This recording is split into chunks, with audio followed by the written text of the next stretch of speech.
ধনীর পুত্র দেখে বাবা মা অনেক আশা করেই দিয়েছিলেন বিয়ে, হয়েও ছিল রাজকীয়ভাবে। কিন্তু মেয়ের জামাই বাসরাতে বউকে ফেলেই নেশার টানে ঘর ছেড়ে বেরিয়ে যাবে, কোথাও গিয়ে রাত্রিযাপন করবেন, তা কল্পনাতেও ছিল না। শুধু কি তাই, স্ত্রীকে জোর করে মদ পান করাতেও চলত নানা চেষ্টা। বিয়ের পর মাত্র 1 মাস থেকেছেন শ্বশুরবাড়িতে।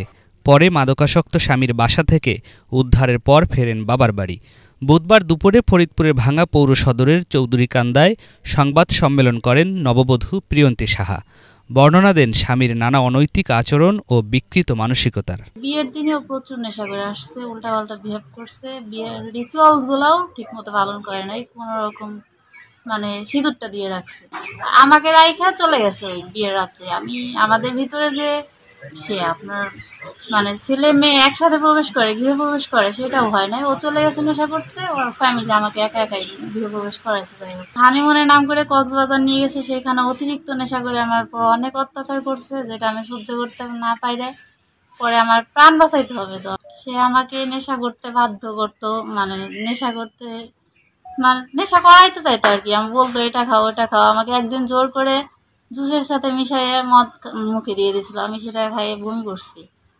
তারপরে মারধর করতো, বাথরুমে আটকায় রাখতো, ওর কথা না শুনলে নেশার দ্রব্য আমাকে দিয়ে সাজাইতো, এইগুলা করতো। ফুটপাতে সামান্য হলুদ মরিচের ব্যবসায়ী কুমারের সাহার উচ্চ মাধ্যমিকে পড়া একমাত্র মেয়ে প্রিয়ন্তী সাহা। তার রূপলাবণ্যে বিমোহিত হয়ে ভাঙ্গাবাজারের ধনাঢ্য ব্যবসায়ী ও শিল্পপতি রবিন সাহার ছেলে দীপ সাহা পারিবারিকভাবেই গত ২৬ ফেব্রুয়ারি জাঁকজমকভাবে তাকে বিয়ে করেন।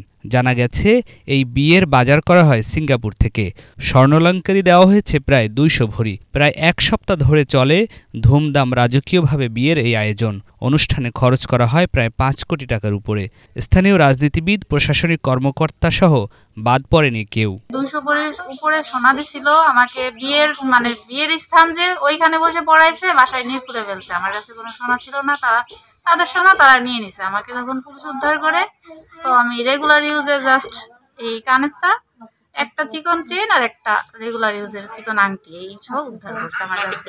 আমি ওই নেশাগ্রস্ত ছেলের সাথে আর সংসার করব না, এখন আমি চলে আসছি। এই জন্য তারা হুমকি ওই ছেলে যে হুমকি দিছে, আমার যে হাজবেন্ড ছিল সে হুমকি দিছে, তারপরে তার ফ্যামিলি থেকেও হুমকি আসতেছে, বিভিন্ন জায়গা থেকে হুমকি আসতেছে। আমি নিরাপত্তাহীনতায় ভুগছি, আমি আইনের আশ্রয় চাই। প্রিয়ন্তীর পরিবার ও স্থানীয়রা জানায়, ধনাঢ্য পরিবারে মেয়েকে বিয়ে দিতে সম্মতি ছিল না তাদের।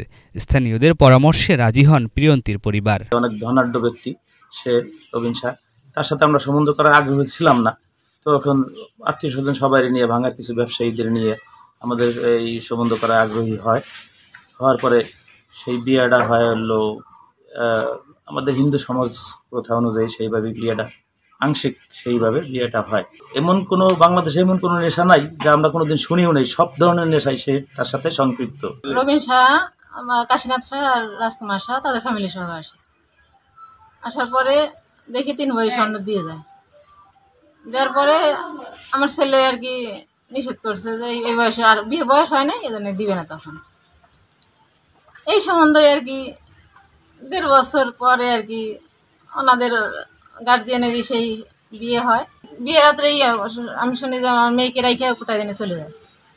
পরে শেষ রাতে বিয়ে হয়েছে, আমাদের মাঝে বাসি বিয়ে হয়ে আমাদের বাড়িতে আসার কথা, আমরা যে আয়োজন করছি সেইখানে আসে নাই। বিয়ের পরের দিন দেখি যে হঠাৎ ফেসবুক পোস্টে অনশীল বিভিন্ন ছবি দিচ্ছে। মদ গাঁজা খায়, ফেন্সিডিল খায়, বাবা খায়, ইয়াবা খায়। তার নিজের স্ত্রীকে বাথরুমের ভিতরে আটকাই থুয়ে তারপরে বিমানবালার মহিলাকে নিয়ে উনি উল্লাস করছে। প্রিয়ন্তীর স্বামী যে মাদকাসক্ত, বিষয়টি স্বীকার করেছেন দীপের চাচা। একটু ডিসঅর্ডার আর একটু হয়তো নেশা করে আর কি, তাই এর বাইরে তো আর কোনো অস্বাভাবিক কিছু না আর কি।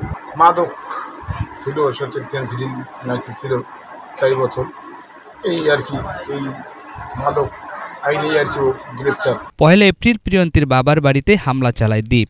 খবর পেয়ে তাকে আটক করে পুলিশ। এ সময় তার নিকট থেকে 4 বোতল ফেন্সিডিলও জব্দ করা হয়।